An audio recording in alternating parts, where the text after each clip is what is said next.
Pulang. Bab 15. Surat dari Bapak.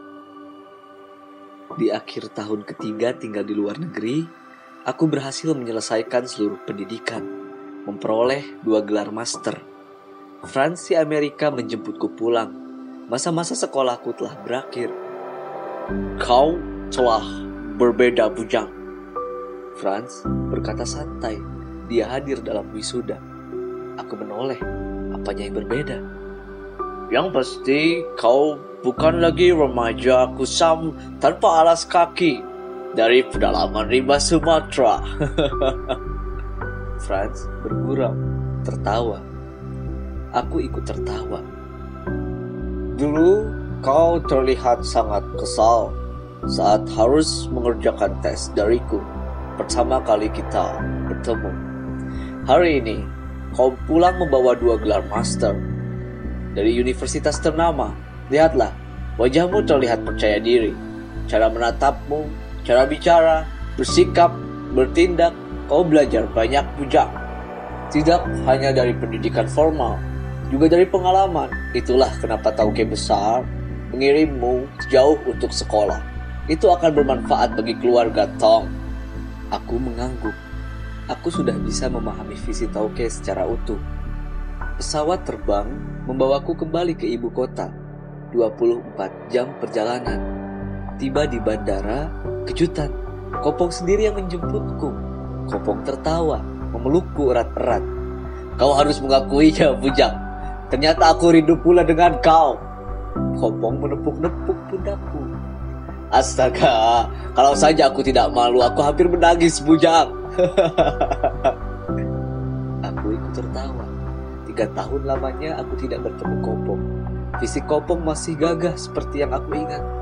Wajahnya pun tetap sangar seperti dulu. Tapi rambutnya mulai beruban 1-2. Puncak kekuatannya mulai berkurang. Bagaimana perjalanan kau?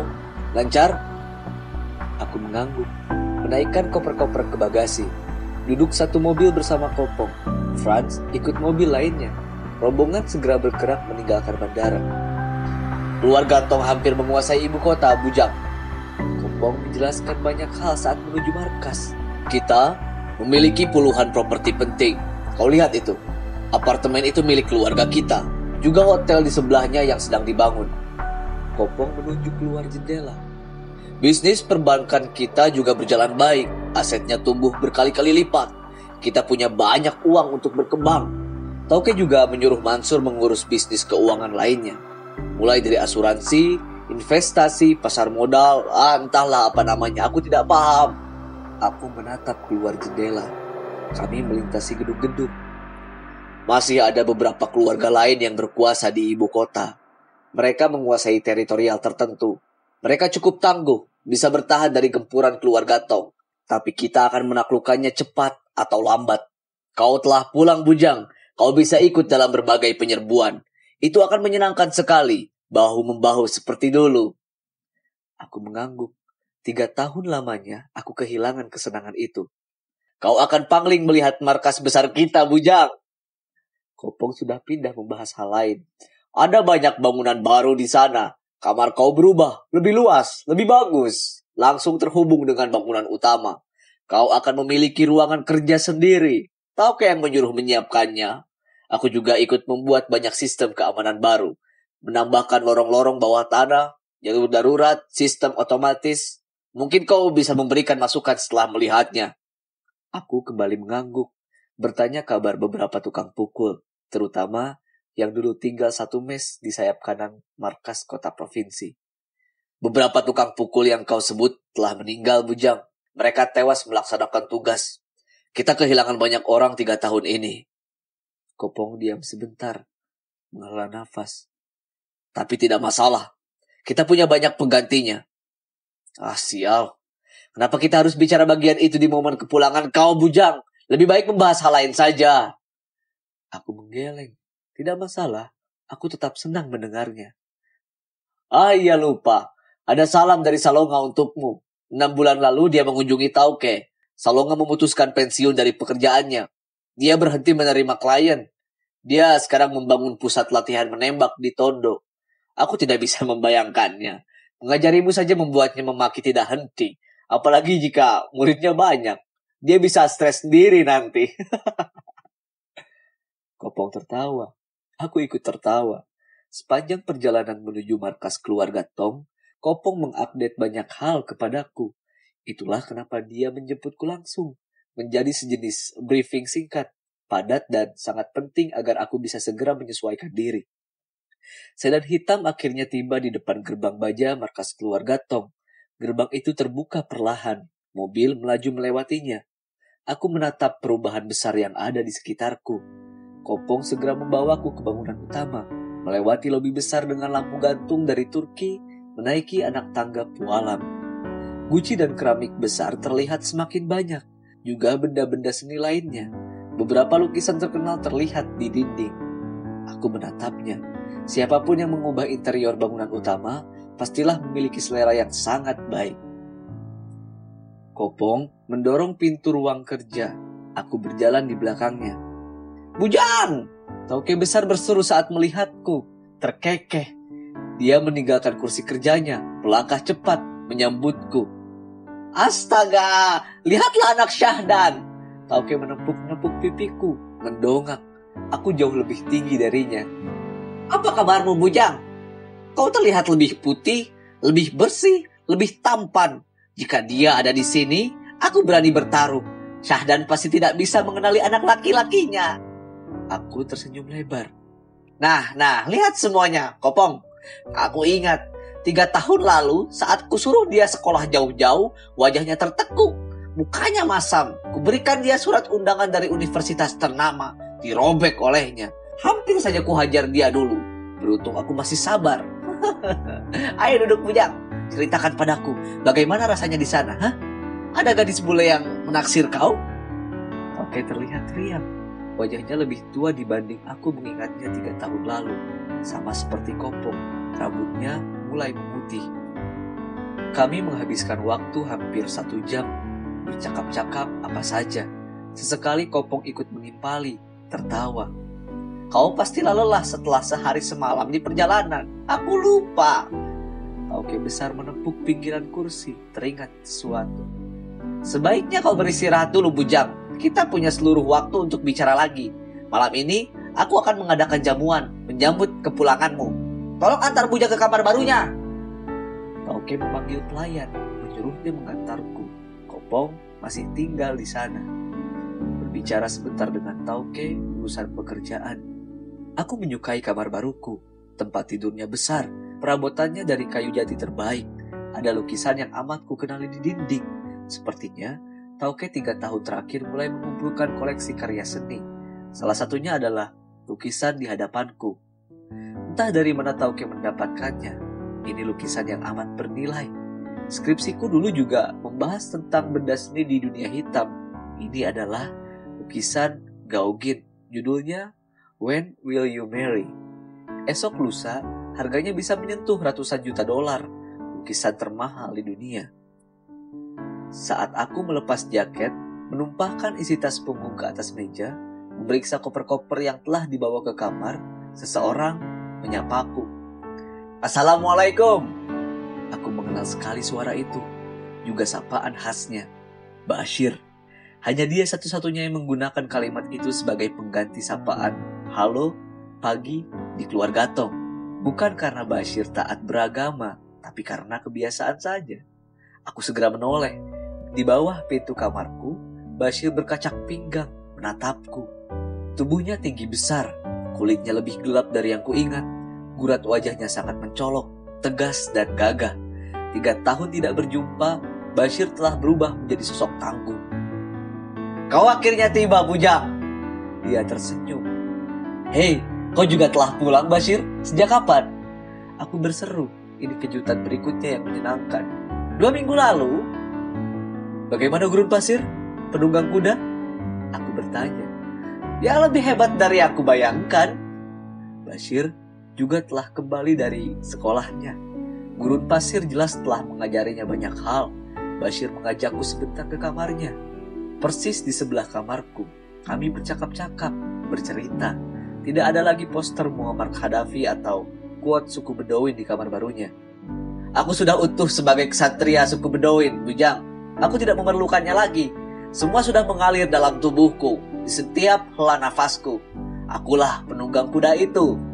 Bashir menjawab, mantap. Ada banyak yang berubah darinya, kecuali yang satu ini. Dia tetap Bashir yang dulu. Dia memperlihatkan foto-foto keluarga angkat yang menampungnya di gurun pasir.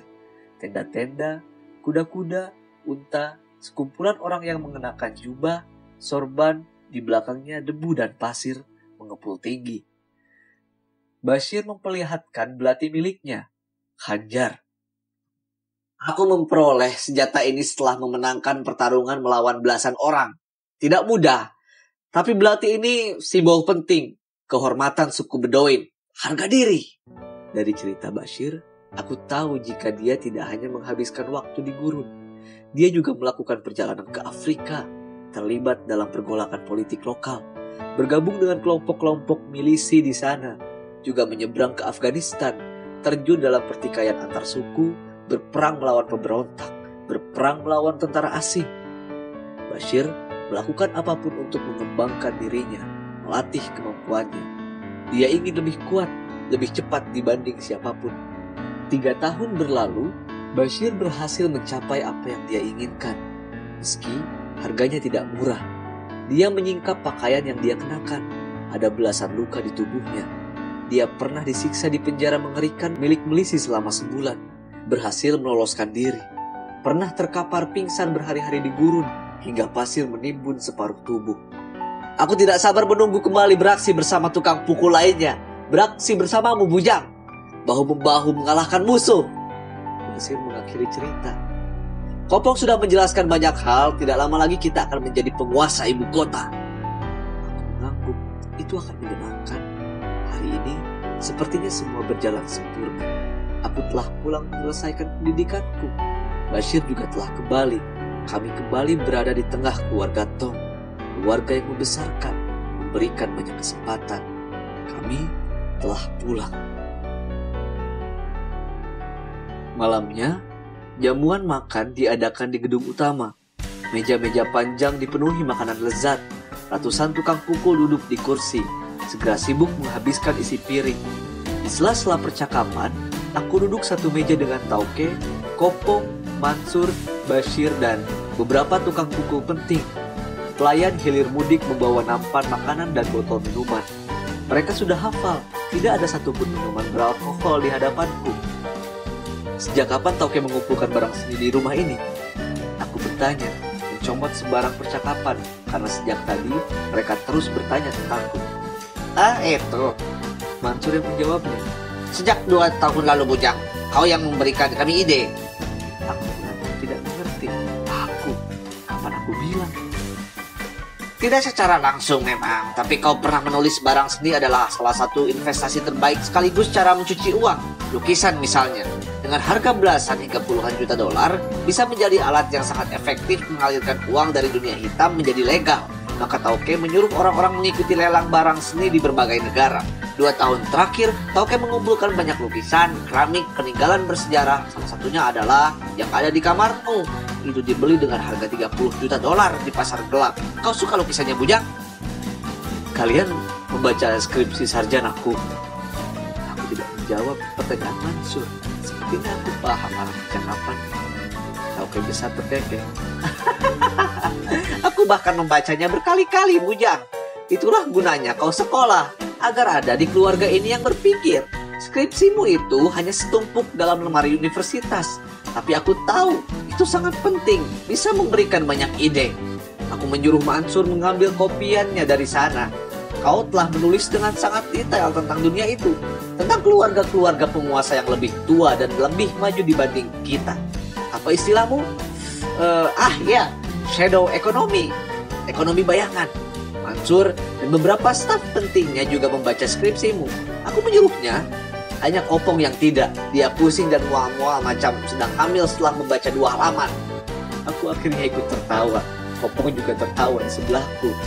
Separuh jalan jamuan makan, Tauke besar berdiri. Seluruh tukang pukul menatapnya, menghentikan percakapan dan gerakan sendok. Malam ini kita akan menyambut kembali seorang anggota keluarga. Tauke berseru. Sama seperti minggu lalu saat jamuan untuk Bashir. Malam ini anak angkatku, penjagaku, putra dari sahabat terbaikku telah berhasil menyelesaikan pendidikannya. Dia telah tumbuh menjadi pemuda gagah. Esok lusa, dia akan menjadi bagian keluarga kita yang sangat penting. Mari kita bersulang untuk Bujang. Untuk Bujang. Ratusan gelas terangkat. Untuk si babi hutan. Tauke berseru. Untuk si babi hutan. Untuk keluarga Tong. Tauke berseru sekali lagi. Untuk keluarga Tong. Ratusan tukang pukul menimpali. Ruangan makan itu terasa sangat hikmat. Aku tersenyum. Tanganku juga terangkat ke atas. Aku telah pulang. Berada di antara keluargaku. Tidak ada yang bisa merenggut rasa senang menggunung di hatiku. Hari ini berjalan sempurna. Tapi aku keliru.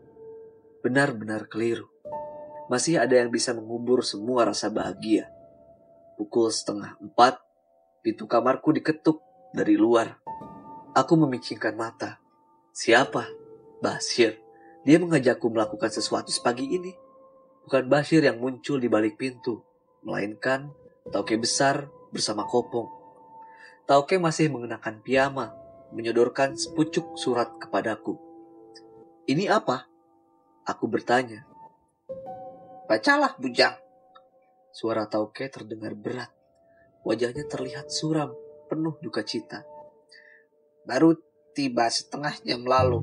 Aku sudah membacanya. Aku tiba-tiba teringat kejadian beberapa tahun lalu. Tanganku bergegas membuka lipatan kertas kusam. Aku mengenali tulisan di atasnya. Itu surat dari Bapak. Anakku Bujang, jika kau akhirnya membaca surat ini, maka itu berarti Bapak sudah mati. Aku menulis surat ini mungkin berminggu-minggu atau berbulan-bulan sebelum ajalku tiba.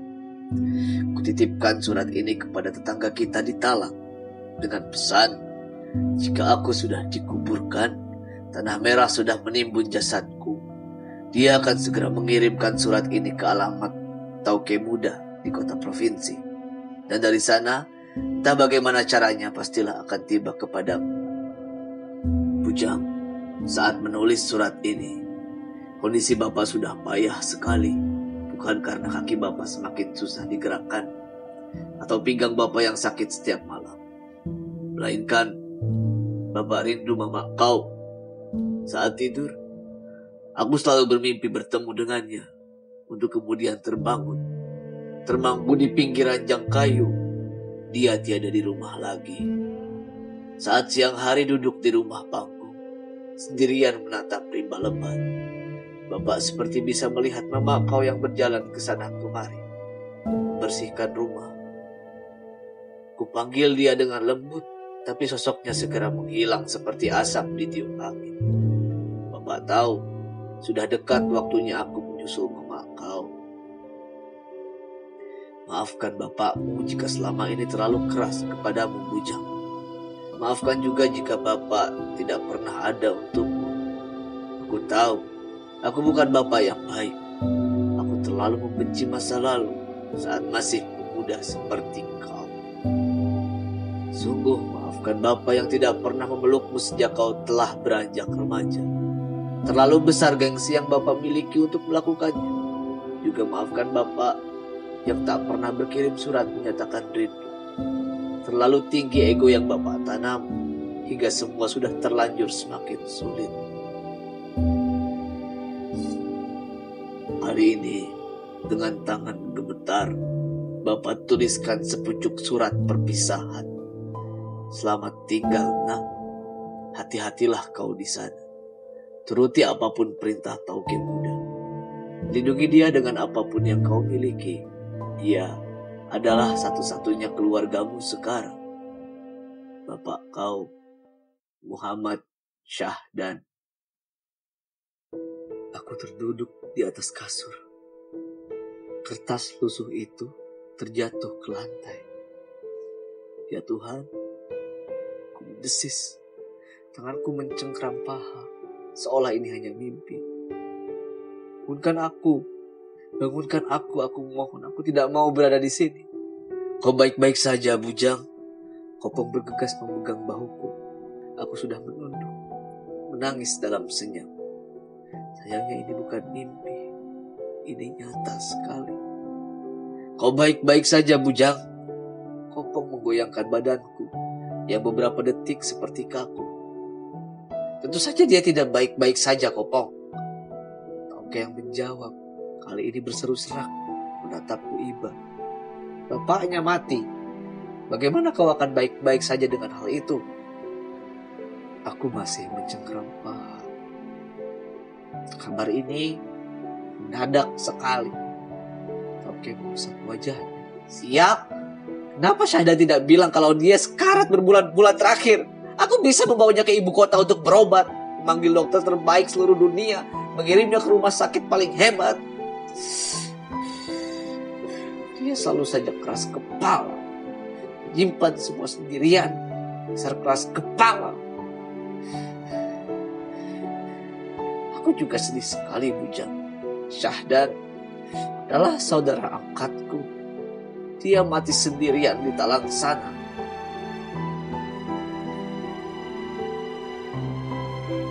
Tauke terdiam, menghembuskan nafas. Kabarku lengah. 5 menit, Tauke mengajak Kopong keluar. Bujang butuh sendirian, Kopong. Kau tidak bisa menghiburnya. Dan jelas kau bukan menghibur yang baik. Hanya membuatnya tambah sedih. Biarkan dia menerima kabar ini. Aku juga dulu butuh berbulan-bulan menerimanya saat Tauke besar meninggal. Tauke dan Kopong meninggalkanku. Pintu ditutup dari luar. Aku meringkuk di atas ranjang, memeluk lututku. 10 tahun lamanya aku telah meninggalkan talang di Rimba, Sumatera. Tak sekali aku pernah pulang menjemput bapak. Tak ada definisi pulang bagiku sejak mama meninggal. Karena aku merasa inilah rumahku, keluarga Tom. Bapak pastilah kesepian di sana. Hari-hari terakhirnya sendirian, tanpa mama dan tanpa aku yang menemani. Wajah bapak, kakinya yang lumpuh, caranya berjalan dengan tongkat, tawanya yang samar. Aku seperti bisa menyaksikannya sekarang. Kepalaku seperti televisi yang memutar siaran ulang. Air mata mengalir di pipiku. Dari jauh, azan subuh terdengar sayup-sayup. Suaranya melintasi langit-langit gelap, merambat di udara, tiba di jendela kamarku, menyelinap lewat kisi-kisi. Aku menangis tanpa suara. Kesedihan ini semakin dalam mendengar suara azan tersebut. Aku tidak terlalu dekat dengan Bapak. Dia bahkan selalu keras mendidikku. Bapak sering memukulku jika aku melanggar peraturannya. Apalagi saat mengetahui aku belajar mengaji pada mama, ilmu agama dari tuanku imam. Pernah dia menangkap basah aku yang sedang belajar azan. Tak pelak dia langsung berteriak marah bagai babi terluka. Memecut punggungku dengan rotan berkali-kali. Membuat mama hanya bisa menangis menyaksikannya. Aku juga pernah dihukum berdiri di luar rumah panggung semalam. Hujan turun deras, tubuhku menggigil kedinginan. Tak semilih daun pintu dibuka untukku.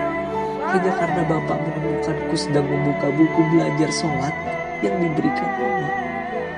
Buku itu dibakar bapak. Tapi benarlah kata orang, meski semua hal itu adalah kenangan menyakitkan, kita baru merasa kehilangan setelah sesuatu itu telah benar-benar pergi. Tidak akan mungkin kembali lagi. Suara azan semakin lantang terdengar. Aku terbungku di kamar. Bapak telah pergi menyusul mama selama-lamanya.